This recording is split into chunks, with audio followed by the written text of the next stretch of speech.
Hello दोस्तों, स्वागत है आज के नए वीडियो में। जिसे सिंधु घाटी सभ्यता से मैंने इम्पोर्टेंट 5 MCQ और PYQ लिया है।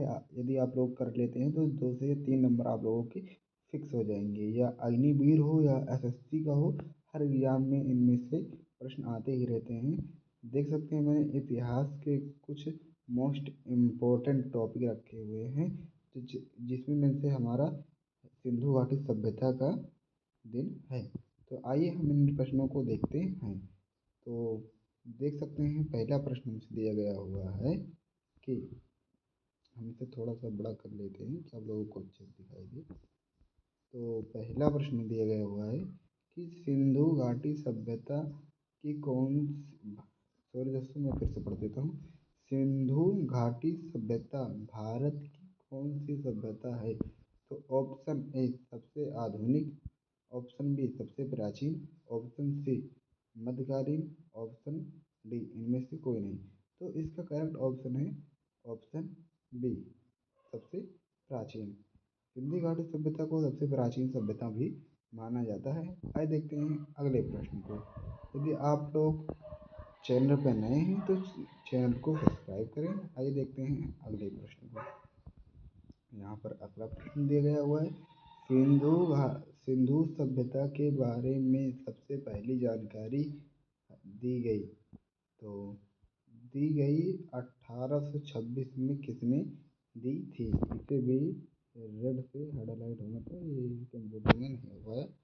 तो यहाँ पर option A sir John martial से, ऑप्शन बी चार्ल्स मैसन से, ऑप्शन सी दयाराम साहनी से, ऑप्शन डी ब्रिटन बंधु से।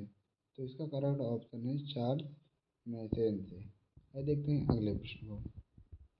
यहाँ पर अगला प्रश्न दिया गया हुआ है कि 1856 में कराची से लाहौर रेलवे लाइन के दौरान किन भाइयों का साक्ष्य खोज है?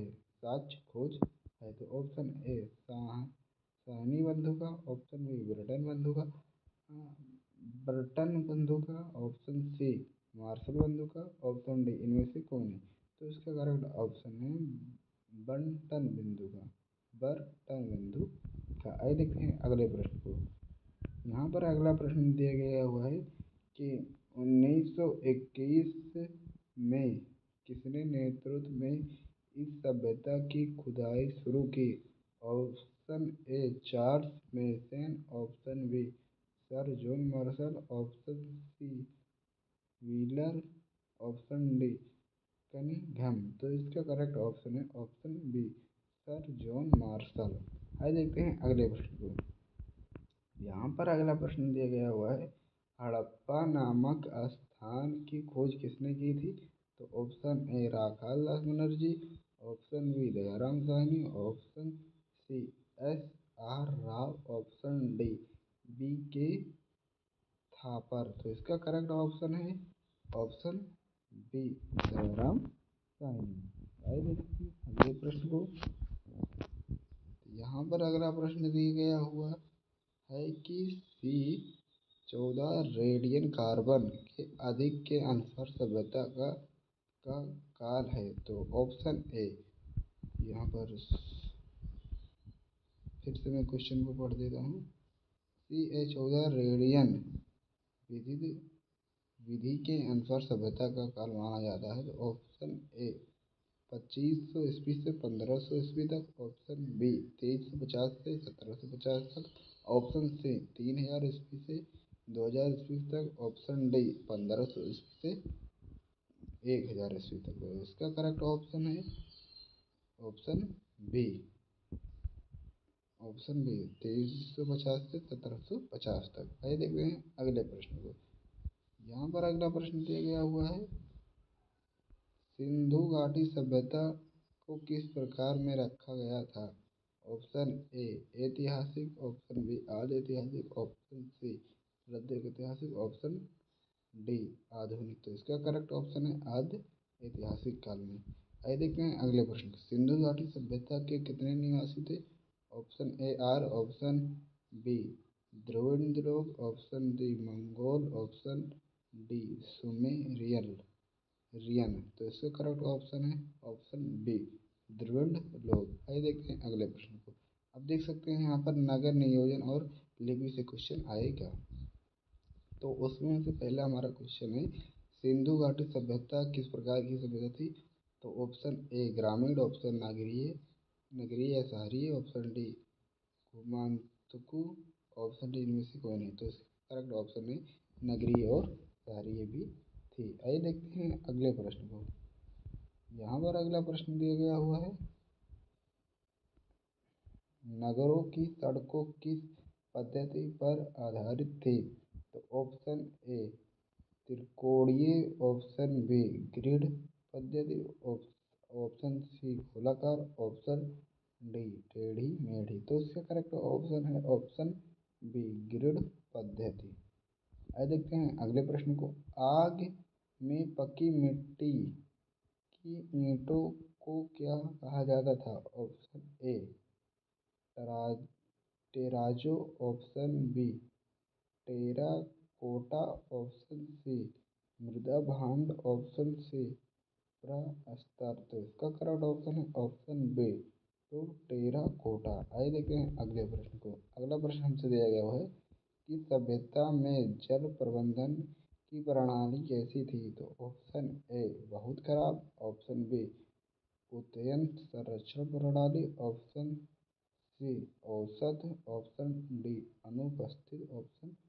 तो इसका करेक्ट ऑप्शन है ऑप्शन बी उन्नत संरक्षण प्रणाली। आइए देखते हैं अगले प्रश्न को। यहाँ पर अगला प्रश्न दिया गया हुआ है कि सिंधु सभ्यता की लिपि कैसी थी? तो option A Brahmi, option B भावनात्मक, option C Kharosthi, option D Devanagari. तो इसका करेक्ट ऑप्शन है ऑप्शन डी भाव चित्रात्मक। अब देखते हैं अगले प्रश्न को। अगला प्रश्न हमसे दिया गया है, भाव चित्रात्मक लिपि किस दिशा में रखी जाती थी? ऑप्शन ए बाएं से दाएं, दाएं से बाएं, ऊपर से नीचे, नीचे से ऊपर। तो इसका करेक्ट ऑप्शन है बाएं से दाएं। अब देख सकते हैं यहाँ पर विस्तृत सीमक प्रश्न आएंगे। तो आइए देखते हैं इन प्रश्नों को भी देख लेते हैं। यहाँ पर पहला प्रश्न दिया गया है कि सिंधु सभ्यता का भौगोलिक आकार है वर्गाकार, त्रिभुजाकार और आयताकार वृत्त। तो इसका करेक्ट ऑप्शन है ऑप्शन बी त्रिभुज आकार का। देखते हैं अगले प्रश्न। सभ्यता का सबसे उत्तरी छोर मांडा किस राज्य में स्थित है? पंजाब में, कश्मीर में, हरियाणा में, गुजरात में। इसका करेक्ट ऑप्शन है ऑप्शन बी जम्मू कश्मीर में। आइए देखते हैं अगला प्रश्न। सबसे सबसे दक्षिणी छोर दायमंदाबाद किस राज्य में स्थित है? तो इसका correct option A Gujarat, option Maharashtra, option C Rajasthan, option Madhya Pradesh. तो इसका correct option option B Maharashtra. सबसे पूर्वी स्थान आलमगीर यूपी किस राज्य में स्थित है? तो यूपी में पूर्व में स्थित है। अब देखते हैं अगले प्रश्न। सबसे पश्चिमी स्थल गेंडोर वर्तमान में कहाँ स्थित है? तो option A Pakistan, option B option A Bharat, option B Pakistan, option C Afghanistan, option D Iran. तो करेक्ट ऑप्शन है ऑप्शन डी पाकिस्तान में पाक। अब देखते हैं समाज या संस्कृति से क्वेश्चन आएंगे। तो यहाँ पर देख सकते हैं पहला प्रश्न दिया गया हुआ है, सिंधु सभ्यता के लोग स्वभाव से होते थे। तो इसका करेक्ट ऑप्शन है शांति प्रिय होती। तो आइए देखते हैं प्रश्नों को जल्दी जल्दी करके देख लेते हैं। अब इम्पोर्टेंट क्वेश्चन आने वाले हैं। सिंधु सभ्यता का समाज कैसा था? तो सिंधु सभ्यता का समाज कैसा था? तो इसका करेक्ट ऑप्शन है ऑप्शन बी मात्र चित्रात्मक। अब देखते हैं अगले प्रश्न को। यहाँ पर अगला प्रश्न दिया गया हुआ है कि सिंधु वासियों को किस धातु का ज्ञान नहीं था? तो लोहा का उनको ज्ञान नहीं था। आइए देखते हैं अगले प्रश्न को। यहाँ पर अगला प्रश्न किया गया हुआ है कि मनोरंजन के लिए पासा खेलने के लिए पशुओं की लड़ाई करने का समाधान सिंधु वासियों का अब देखते हैं अगले प्रश्न को। आभूषणों का उपयोग करता था केवल पुरुष, केवल महिलाएं, केवल महिला और पुरुष दोनों, और कोई नहीं। तो इसका करेक्ट ऑप्शन है महिला और पुरुष और महिला, मेल या फीमेल दोनों। अब देखते हैं अगले प्रश्न को। व्यवसाय के रूप में क्या कहते थे? ऑप्शन ए कृषि, ऑप्शन बी केवल पशुपालन, ऑप्शन सी पशुपालन और कृषि, और केवल शिकार। तो इसके करेक्ट ऑप्शन है पशुपालन और कृषि करते थे सिंधु घाटी सभ्यता के लोग। सिंधु घाटी सभ्यता की मुख्य फसलें कौन सी थी? तो गेहूँ और जौ थी। आइए देखते हैं अगले प्रश्न को। व्यापार के लिए कौन सी प्रणाली प्रचलित थी? मुद्रा प्रणाली, वस्तु विनिमय प्रणाली, ऑनलाइन या हुंडी। तो इसका करेक्ट ऑप्शन है वस्तु विनिमय प्रणाली। इसमें क्या होता था कि एक दूसरे को वस्तु देकर एक नई वस्तु लेते थे। जैसे कि तुमने मुझे कोई वस्तु दी तो मैंने भी तुम्हें कोई वस्तु दी, तो इस तरह वहाँ पर प्रणाली होती थी। अब देख सकते हैं यहाँ पर प्रमुख नगर। नोट्स के अनुसार कितने कितने स्थलों का नगर की संख्या थी? तो 6 नगर की संख्या थी। अब देखते हैं अगले प्रश्न को। इनमें से कौन सा एक प्रमुख नगर है? तो option A Harappa, option B Mohenjodaro, option C Lothal, इनमें से कोई नहीं। तो ऑप्शन डी इनमें से सभी ये प्रमुख नगर थे। अब देखते हैं कालीबंगा नामक स्थान कहाँ पर स्थित है? तो कालीबंगा राजस्थान में है। लोथल प्रसिद्ध था, तो लोथल प्रसिद्ध था, ये गुजरात में स्थित है, बंदरगाह के लिए है। अब देखते हैं बनवाली स्थल भारत के किस राज्य में स्थित है? तो ऑप्शन बी हरियाणा राज्य में स्थित है। अब देख सकते हैं चूनोदड़ो के लिए प्रसिद्ध था, तो ऑप्शन बी मानके मकान बनाने में या कारखाने में। अब देखते हैं यहाँ पर आप लोगों को ध्यान देना होगा कि नोट ऊपर दिए गए प्रश्नों को इमेज हर कोने पर कवर करते हुए आपकी सुविधा के लिए 17 प्रश्न जो इस टॉपिक के अक्सर पूछे ही जाते हैं। अब इसके मोस्ट इम्पोर्टेंट 17 प्रश्न दिए गए हैं, तो इन प्रश्नों को आप लोग मिस मत करना। तो सिंधु घाटी सभ्यता का कुल क्षेत्र था तो लगभग 13 लाख वर्ग किलोमीटर था। आइए देखते हैं अगले प्रश्न को। जोते हुए, यहाँ पर जोते लिख दिया हुआ है, तो जोते हुए खेत के साक्ष्य कहाँ से मिले हैं? तो राजस्थान यानी कि कालीबंगा से। विशाल स्नान घर कहाँ था? तो मोहनजोदड़ो में था। यहाँ पर नर्तकी का काष्ठ मूर्ति कहाँ से मिली थी? तो मोहनजोदड़ो से मिली थी। यहाँ पर देख सकते हैं अगला प्रश्न। सिंधुवासी किसकी पूजा करते थे?